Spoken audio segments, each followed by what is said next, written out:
If you're starting out as an entrepreneur, you need to think real closely around revenue streams. Which kinds of revenue streams are you looking to build out here? What I see is a lot of entrepreneurs want to work on a passion project. They want to work on a hobby that isn't designed to make money. It's not a system that's designed to make anything for that individual. What you want to do, even if you have a product or service, is you want to figure out how you can pair it with a number of different revenue streams. So what do I mean by this? Well, let's say you are an author. Well, an author is an entrepreneur. At least a successful author is an entrepreneur. The question is how many authors think like that? No, not many. Many authors think in terms of hobbyists. They're just writing for the fun of it. And what happens is their work never gets shown to the world because they haven't built out all the different channels and they haven't thought like a business person in terms of their launch or their marketing strategy or their personal brand. But all of this is important if you want to be a business, not just, for instance, an author in this example. So let's talk about revenue streams. And why? Well, first of all, if you want to be a successful entrepreneur, you need to have a number of different revenue streams because your book sales might not give you enough to make a living off of, right? Say you're an author. Well, can you make a living off of book sales? It's very difficult and also very scary to be dependent on that one income stream. So book sales, typically on average, you might get 100 to 200 sales for each book launched in the lifetime of that book. That is the average number. So what if your book isn't the kind of product that people want? Well, that can happen, right? If your book is a flop, it's a flop. And it doesn't matter how hard you push to promote, maybe it just doesn't work out. So you want to mitigate these risks as an entrepreneur. It's all about risk management. And in order to take entrepreneurship and make it less of a gamble, you build other assets to complement the book. And this is how you can build out this kind of structure, the foundational structure that takes entrepreneurs to success. It's what a lot of millionaires do. A lot of millionaires have multiple revenue streams. They never really talk about just one revenue stream. There's always more. Doesn't matter who you look at. Most millionaires and billionaires have multiple revenue streams built out because one revenue stream simply isn't enough. You buy a house. Maybe you're a real estate kind of individual and you want to rent out a place. So you want a rental property. Well, the question is that going to give you enough money to be a successful real estate entrepreneur? That one building might not be. You might need multiple buildings.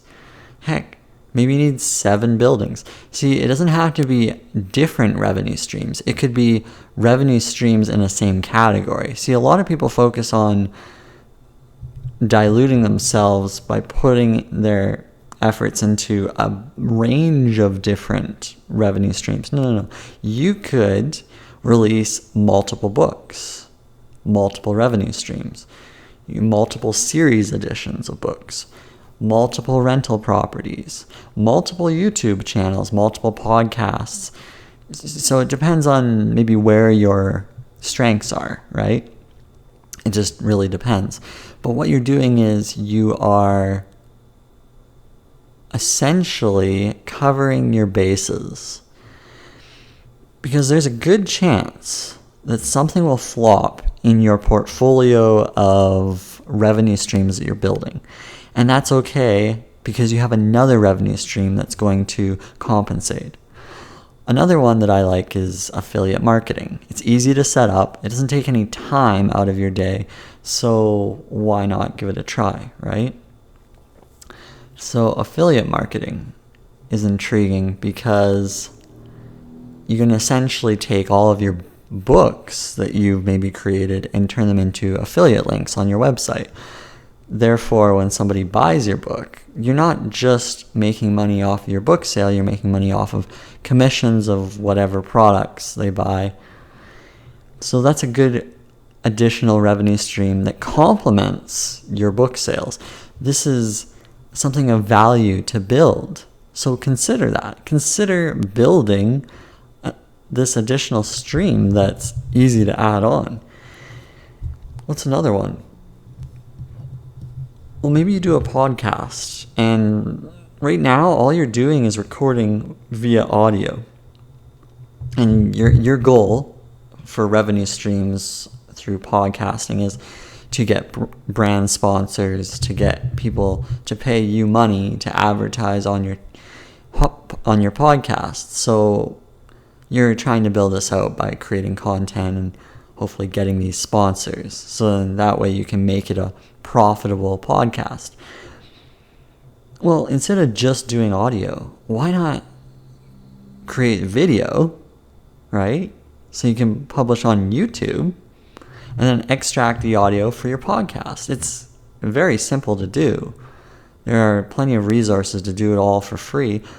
So then you've got yourself covered there. You see, it's not just podcasting. You've now got a revenue stream from YouTube once your YouTube channel becomes popular.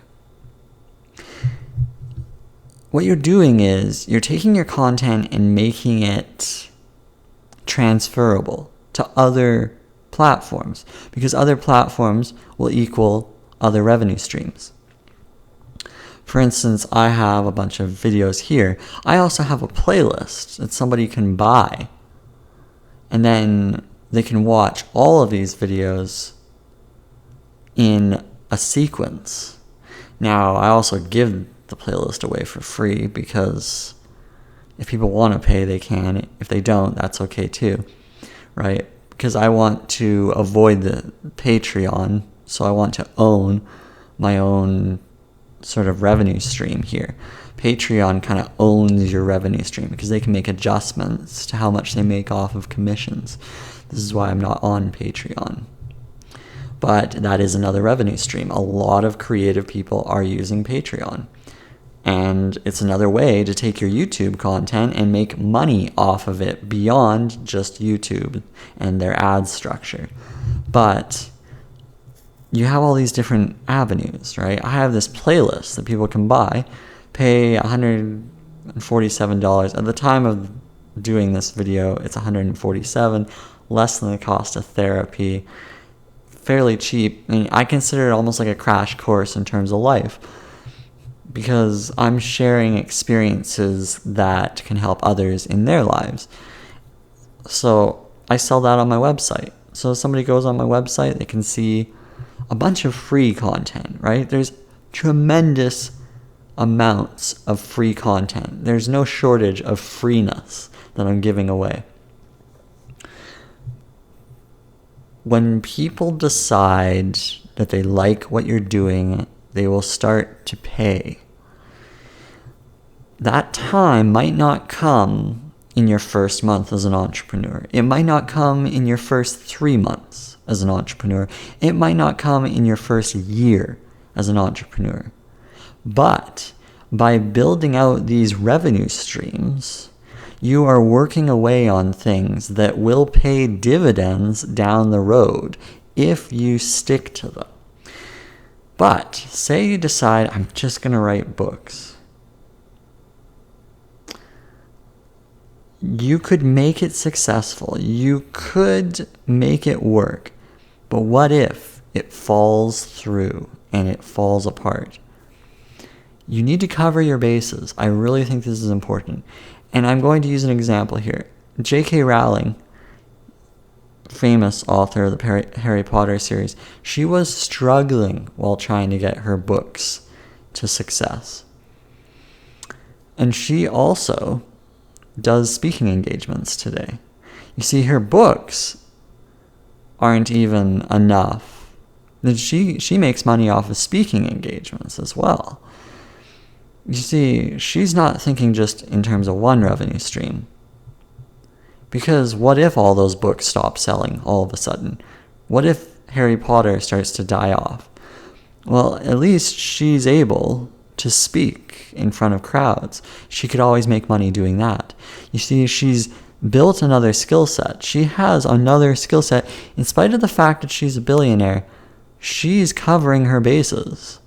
She has the skills to do other things. She's even released novels in other genres, right? Beyond just children's books. She now has adult books for adults. She's covering her bases. She's exploring her skill set. As an entrepreneur, there's nothing wrong with doing that. I don't think you need to focus on one particular thing when that one particular thing could complement other things. What am I saying here? Well, you put a book out there, why not start a YouTube channel so that you can get your website promoted? Why not start a blog? And see, these are all marketing channels, but also potential revenue streams. Because you can make money through your blog. You can make money through your YouTube channel.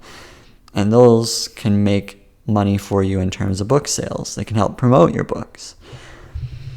But those who just create their books and then they go on Facebook and they try to promote through social media and just kind of create content that really doesn't add enough value or doesn't add another aspect of the entrepreneur's life, it makes things a little difficult. But you can monetize a YouTube channel. You can even monetize Instagram if you're an artist. But you have to look at all these different streams and look at what are your revenue streams, right? So right now, for me personally, I'm going to tell you quite openly and honestly that I am building out a number of my revenue streams. And obviously it's a struggle because I'm starting out and navigating through this business world, but I think I have about 8 or 9 actually. Because I look at my personal life as well, and I'm getting some revenue streams in terms of my personal life. So let's talk through some of these. Well, for one, I have affiliate marketing set up. So that's links for all of my books. That's links to other books that I recommend, all through my blog. Somebody goes to my About page, there are a bunch of links there that can generate some revenue for me. And they have generated revenue. And it starts off very slow. You might make a couple cents per month. It's very minimal kind of revenue. But it will grow as you become more and more popular. More people go to your site, more people click your links, boom. Things work out that way. So affiliate marketing, easy to set up. Even if you don't have a product, you can recommend books that you like to read. And there's nothing wrong with that. So that's one approach, affiliate marketing. The next piece is, well, the books that I mentioned. You can make ebooks, paperbacks, hardcovers. You can turn them into audiobooks. There you go. All sold through Amazon. You can make 30 to 70% royalties through Amazon. It's all free to publish, easy to set up. Just check out Amazon Kindle Direct Publishing and you can set it all up there. Super straightforward. You can do that. You can do that right now. Book sales. Another piece would be podcasting. I mentioned brand sponsors, advertisers. You can set all of this up through podcasting. There are a number of different networks out there that can even facilitate the sponsorships. Now, keep in mind that you need a solid listener base in order to make money through podcasting. But it doesn't happen overnight. So this is why you need to build and form habits that you can follow, because one podcast episode won't be enough. You might need 2, 10, 100, 1,000. at some point, it will catch on. It's an increased distribution method, though. So the easiest way to have a podcast is to have a YouTube channel. Why? Well, because if you can do long form content on YouTube, that's awesome. You can extract the audio, easily publish it through your blog in podcast format, and also publish the video.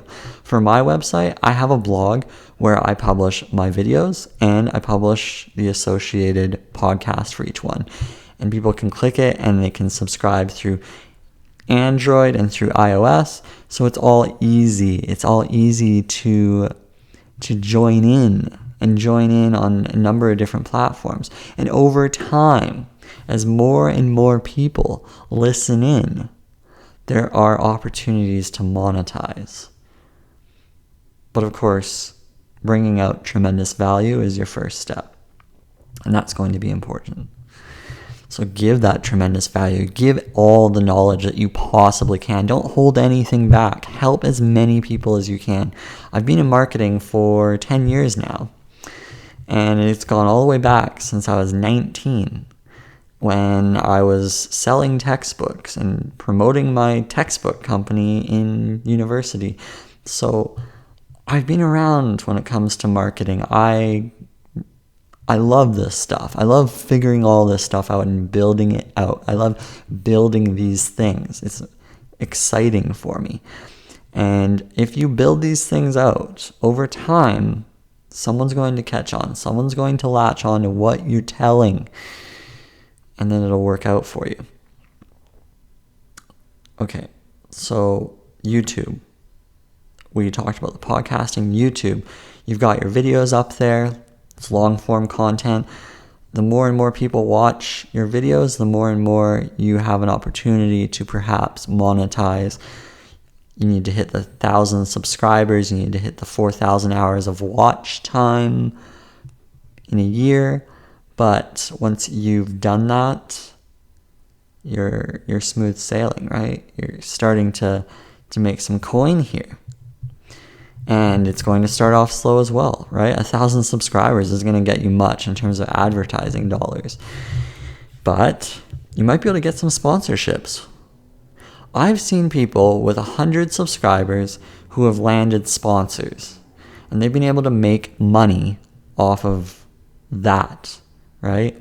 Because you can reach out to a company and you can say, hey, pay me $100 a month and I'll mention you in my videos. And you know what? A company will do that. They will actually pay. They will pay money because remember when we had yellow page listings? Yellow pages where people would be advertising in the phone books? Well, now it's different. People are now advertising online everywhere in a number of different avenues. So if you have a particular area on YouTube, maybe you're into gaming. Look, if you're into gaming, focus on getting your views. And then once you've gotten enough views and subscribers, you could reach out to a gaming development company. Here's a unique idea. And ask them to pay you in return for mentioning their brand. For instance, maybe you like Rockstar Games. Okay, Rockstar Games, they make Grand Theft Auto. That's a very popular game. You could reach out to Rockstar Games and say, hey, I do gaming videos on YouTube, and I'd love to mention you on my channel. Would you be interested in paying me $100 a month in exchange for mentioning your brand? Companies will pay, okay? They will pay if you've got any kind of viewership. This is all important to remember, right? This is important to think about because advertising dollars on YouTube will not pay the bills. You need thousands, tens of thousands of subscribers. You need hundreds of thousands of views, millions of views to even make a living with YouTube dollars. But if you think strategically, you say, instead of aiming for that 1,000 subscribers, why don't I create amazing content for a niche, and then why don't I reach out to some of these companies and see if they want to pay me? Yeah, That actually could work. Now that's thinking outside the box, because then you're thinking like an entrepreneur. That's recurring revenue. Rockstar Games paying you $100 a month? Nice. Now, what other companies can you get? Think about the kind of package you can productize. I look at it as productization, right? So YouTube videos are products, okay? How can you package them so they have value? Well, you package them by saying, okay, I make 10 videos a month as an example, okay? And on 2 of those videos, I'll mention Rockstar Games for $100 a month. In exchange, they will get X number of views, excellent exposure, and additional customers for their video games. If they're releasing a new video game, I can mention that for them. They just let me know and then I'll mention it. Or even simpler than that, you could say, I'll just do a brand mention and then that's it. So you can have different tiers. Brand mention, $100 a month. Mention of a new video game that's just launched, $200 a month. $300 a month, a specific call to action, right, to a sales page, right? So think about that, right? You have different tiers. Now you're thinking like an entrepreneur. Because I'm seeing a lot of these people coming out with t-shirts as merch. So merch on YouTube is a big one. That's an okay revenue stream. I don't mind that. Keep in mind you are driving traffic to a t-shirt company. And what if your designs just aren't quite up to snuff, right? You want to make sure your designs are amazing so people actually buy your t-shirts. Otherwise, someone will go onto the merch website and they'll go to a different t-shirt and they'll buy that one. So you want to think about you want to think about all of that. You want to think about, okay, yeah, you can offer merch on there. Connect a Teespring account and you've got merch. I've got merch on Redbubble, like expensive artwork. So you can do any sort of number of things. Etsy. So you can pair that, right? You can pair that onto your YouTube and have it in your descriptions in your videos so that people will click, explore, and perhaps buy. But the brand deals, ooh, those you own for a long, long time. As long as you continue to stay on your path, those companies will pay. They will pay. And it's just another way. It's another way to make some revenues. Because if you're waiting for those 1,000 subscribers, it could be a while. So you need to think about other monetization strategies, right? Another one of the 7. Okay. I mentioned the courses. Look, you can set up a course. You can curate all of the content you already have and package it into a course. You can sell that through Udemy or on your own website through a PayPal link. You can do so much with courses. Online courses are great. People are looking for education beyond the typical university degree, and this is where online courses come in.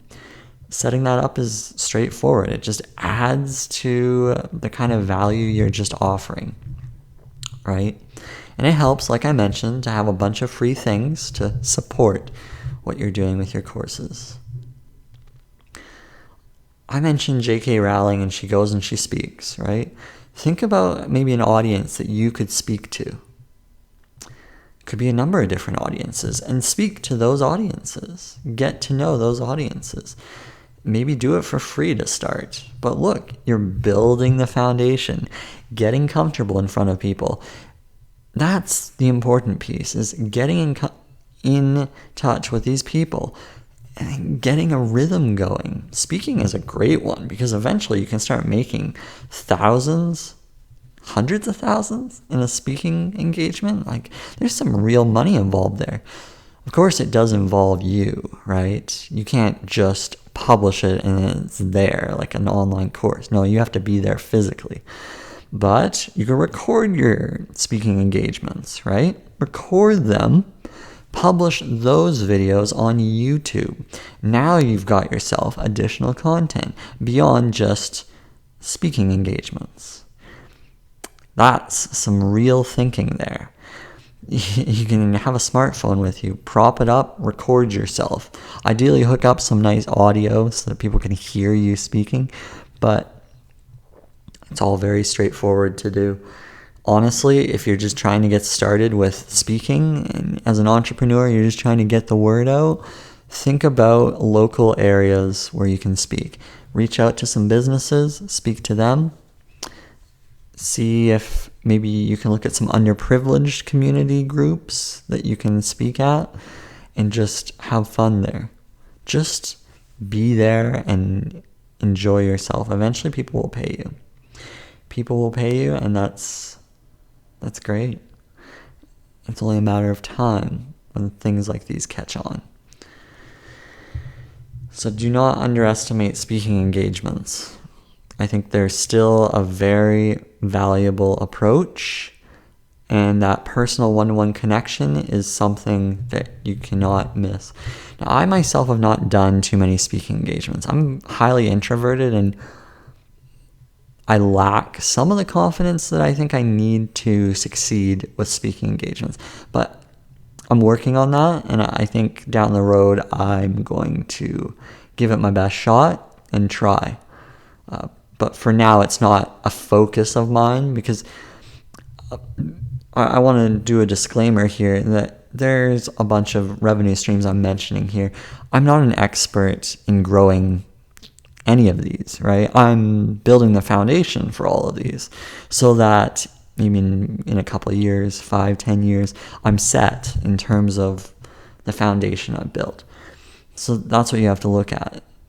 You see, I can't go after every revenue stream that I'm mentioning, but I'm giving you some ideas, right? I have more than enough ideas that work, that I've seen work, that I've watched work for others. This is why I'm sharing them with you. I myself am maybe not the best success example. For instance, if you're looking at doing speaking engagements, I wouldn't come to me to figure out how to be an awesome speaker. I would go to someone like Gary Vaynerchuk, who clearly makes hundreds of thousands of dollars on his speaking engagements. I would look at his content and see what he's doing in terms of his speaking, and see how you can maybe model yourself after the masters. Figuring out your charismatic personality, something that stands out in front of audiences. That might be something you'd want to do. I'm just giving you foundational pieces so that you can go ahead and build, right? That's what you want to do. Because I'm not the kind of person that grows things. I like building. I like building the scaffolding. I like building the structure. I'm the architect, is what you could say. I'm the person that comes out with all the ideas and builds that foundation. But I'm maybe not the person who can put the people in the building or bring the sales in. I'm maybe not that kind of person. I'm more like marketer, architect kind of person, right? I'm more a consultant type thinker. So that's what I want to clarify, because I'm self-aware of where I am in this world, and I'm essentially non-existent at the point of creating this video, but I'm okay with that. But what I'm doing is I'm creating foundation. I'm talking about this journey, right? Because this is important. This is important to share this journey. This is what I'm doing. And I think revenue streams are the most important way to hedge your bets. I think I see too many gambles among entrepreneurs. I've worked with countless entrepreneurs, thousands by now, thousands for sure.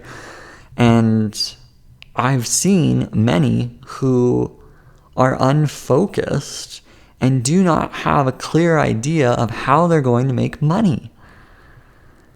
And they can't tell me how they make money. And it blows my mind. And okay, maybe they are not making money right now, but please tell me in 5 years how you're going to bring in some kind of income. Because I can tell you that I have I have about 9 different streams going, and they're going to build up over time, and they're all going to make money. And I can tell you that in 5 years, they're all going to make money. And I'm going to be very patient about it all, and I'm going to just stay on my path. And then they're just going to naturally grow. I have no question that that's going to happen. But the question is what are you doing, and what are you thinking in terms of how you're going to make money? Is it a course? Is the course good enough? Because if the course isn't good enough, it'll be very difficult to make money. So think about what you can complement with it, or how you can make it better. Right? An actor who's trying to become an actor maybe isn't just acting. No, maybe they're doing bartending. Yeah, they need that additional stream. Entrepreneurs might need additional streams. They might need the regular job. That's an additional stream. What else do I have? Well, I got stocks as well. Look, I have a bunch of savings that are invested in index funds. And it's a low-risk situation. I just want to make money and dividends. And I make money from the dividends. I make money from the growth of the stocks. But reality is I make money from the dividends. Because you don't make money until you sell the stocks. But entrepreneurs need to take their money and they need to invest it in something. Look, I've got a property as well, and I make money off of the growth of the property. As this property grows, I make money off of it.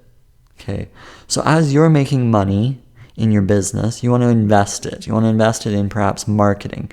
You want to invest in perhaps a sales team. You want to invest in perhaps additional education so you can learn and grow and be better in your line of work. So you need to figure all of that out.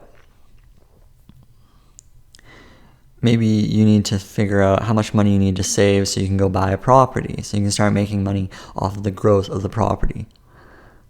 Figure all of that out. Maybe buying a rental property is for you. This is all important stuff to think about. Because if you decide you're going to build one revenue stream as an entrepreneur, it is a high-risk situation. Think about it like the stock market. Would you just buy one stock? Would you? No, not many people do. Warren Buffett doesn't just own Dairy Queen. He's got ownership in Coca-Cola. He's got ownership in McDonald's. Yeah, he's not just in one company. No, he's got a portfolio going. Why should it be any different for an entrepreneur? It shouldn't, right? Okay, so the counterpoint to all of this, the counterpoint is, well, Trev, aren't I supposed to focus? Aren't I supposed to focus in on one particular thing? Yes. Yeah, you should. You should focus on one particular thing. But that one particular thing should have multiple revenue streams attached to it. My brand is Trev. I have media out the yin-yang, okay? It's just constant media that I'm putting out into the world. I have a group of content, okay? It's all under Trev. Trev is educational, maybe a little quirky at times, maybe a little nerdy, a little geeky, helpful, could help people, but I'm just myself. I'm being my true authentic self. I'm not telling you that I have millions and millions in the bank. I'm probably worth 6 figures at the point of creating this, and that's awesome, right? If I sell my property, I'm definitely worth 6 figures. But that's not a bad thing to talk about. It was hard work to get there. And I want to go back because I want to be humble. I want to try to be humble here. I'm not where I want to be, okay? I don't think I've helped enough people. And this is why I'm only at 6 figures and I'm 30 years old. I don't think I've done enough to help enough people. I don't think I've helped enough people, which is why I'm only at where I'm at.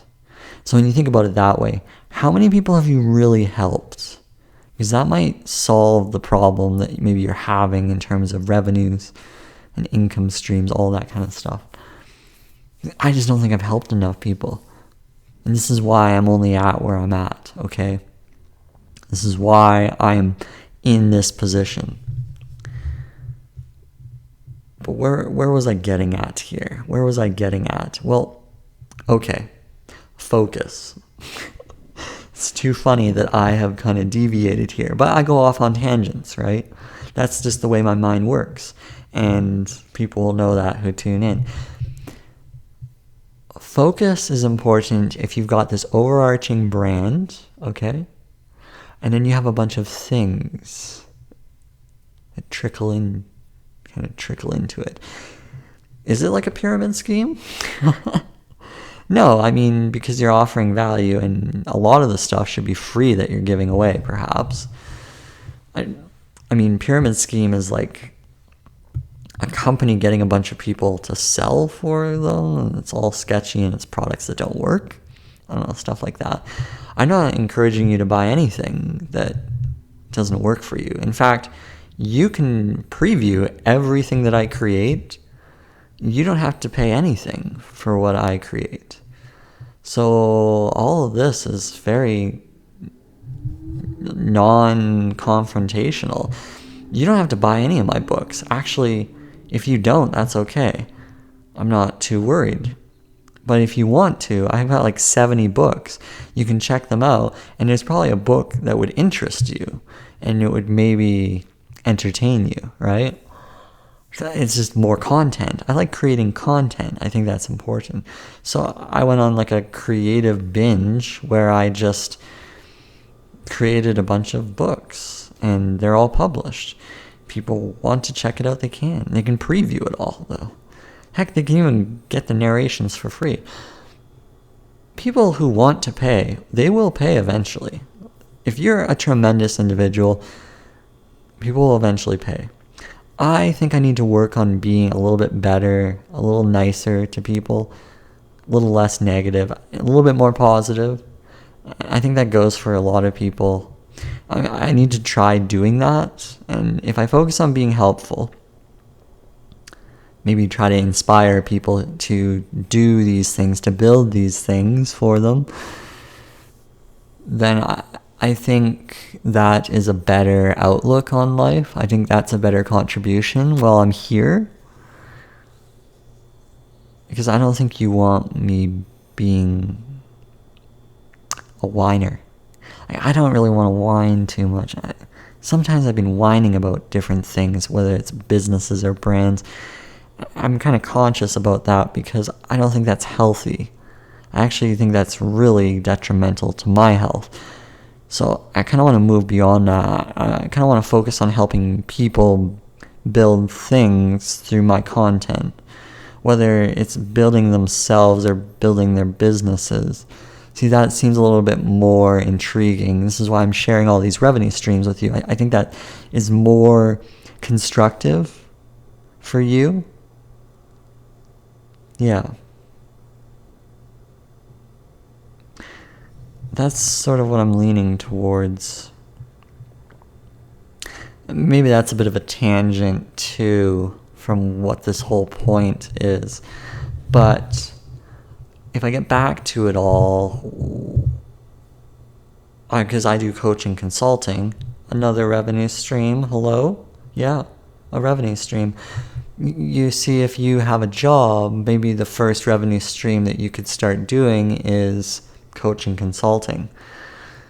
And I want to break this down for you because a lot of people say, well, you can become a coach or consultant and all you need to do is start a YouTube channel and all you need to do is create a book and you can make money through those avenues. I would recommend doing the trenches.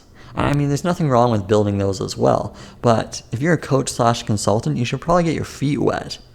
Actually try to get in the thick of things and start helping these people one-on-one. And what does that mean?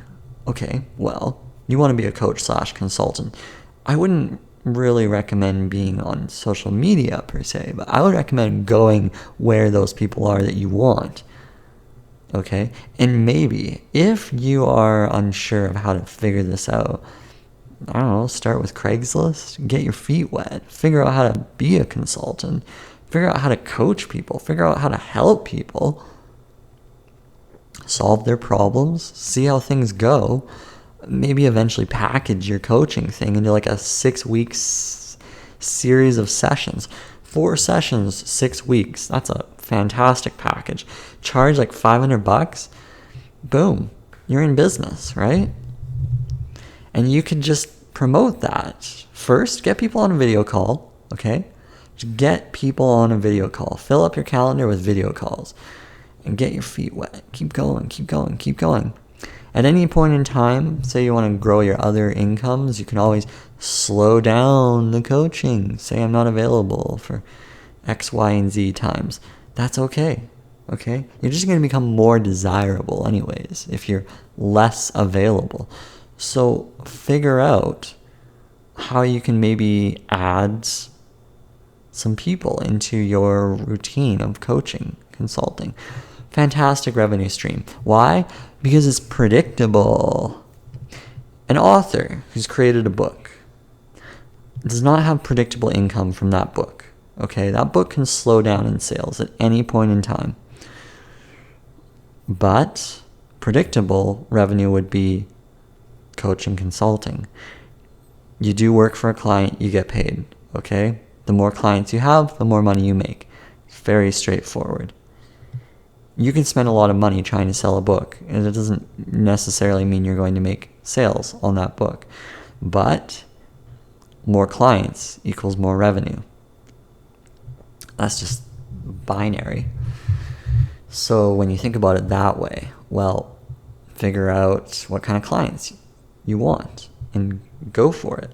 LinkedIn might be an option because you could just, I don't know, say you want to coach entrepreneurs. You could go on LinkedIn, search CEOs, founders, hit up all the CEOs, founders. Say, hey, have any marketing problems to solve? I can help you. That's an example of what I would maybe do, okay? Have any accounting problems to solve? I can help you. Start a dialogue. Start trying to help people. You can maybe phrase the script any way you want, right? Make it the script your own. Make it genuine. Make it something that you would actually want to receive in your inbox and go from there. You don't want to come across as spammy, though. So the first approach is maybe just helping people, okay? Answering questions. Where are people asking questions? Well, I mean, aside from Quora, which I still find is not as personal. I mean, there is Reddit, but I also find that that's not as professional. LinkedIn groups might have people asking questions. So maybe go in there and ask questions.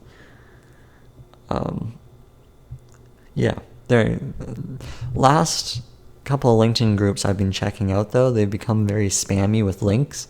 Don't be that person. Go in there and actually help people. Have conversations. This all comes back to my helpful marketing concept, which I think I'm going to create a book about this. Oh, and on this whole step of creating books, because I want to bring this up. Okay. Nowadays, if you can't write, you have many options to create a book. You can get a ghostwriter. You can create a YouTube video and then copy the transcriptions in the video. You see, YouTube automatically pulls all of the text that you speak in your video. So say you want to sit down for like 5 hours, hash out a book, dictate a book from your mind. There's your book. You've got the transcription. Your book is done in a day. Your book is done in like 12 hours because all you need to do is read, edit, publish on Amazon, you're done. If you want to like get it out there really quick, okay? I wouldn't recommend doing that, but you can get the transcription, get an editor or edit it yourself. Ideally, get some professional people to help you out. Then you've got yourself a book. I mean, you can make a book every single day by doing it that way. That's just an idea. It's crazy to think of it this way, but this is how the world is sort of working now. So don't think you have to sit down and write sentence after sentence after sentence after sentence. That might be a very difficult process for a lot of you. I'm struggling to do that. This is why I gravitate to creating children's books, because I can do like 1,000 words, and that could be a whole book for children, literally, because I like doing picture books. So that's crazy to think of. So maybe that's your kind of style. Awesome. You can literally sit down and just do that, right? You can voice dictate what you're doing. That's just fantastic. I love it. So that's something to think about. Many different ways to make some revenue here, and the world is waiting for you to capitalize, right? There's plenty of listeners, plenty of people out there just waiting to latch on. What do you have to share with the world? That's what you need to think about. Now, I mentioned probably over a dozen different revenue streams in this content here. I mean, you can probably pull a bunch of different things. I mean, where do you start, right? Well, you look at piece by piece, okay?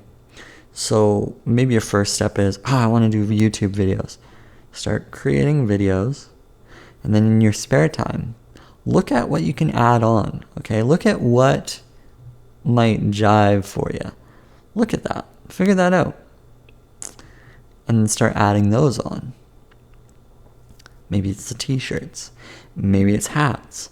Maybe it's some affiliate links on book recommendations.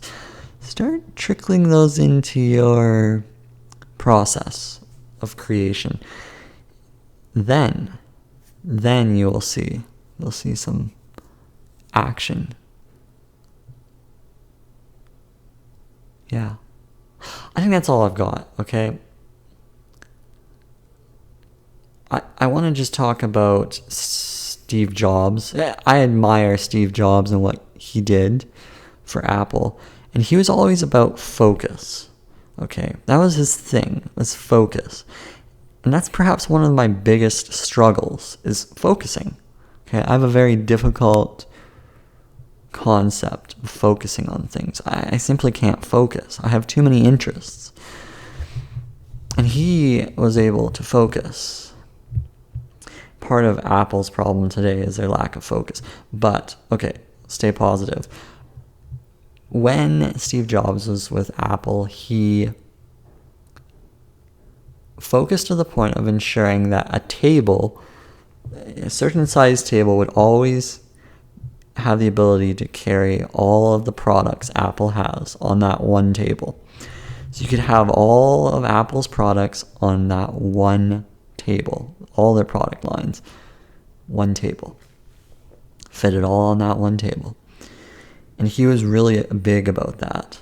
And he was also big about cutting product lines, like iPods are gone.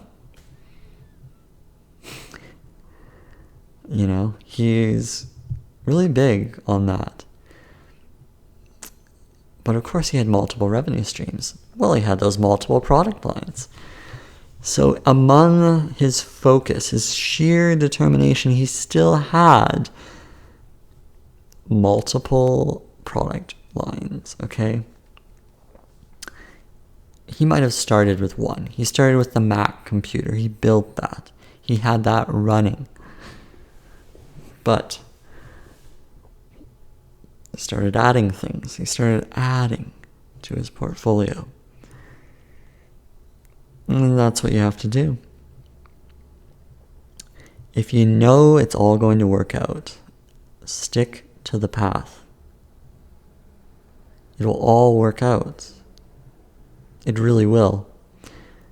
So have fun. Don't worry.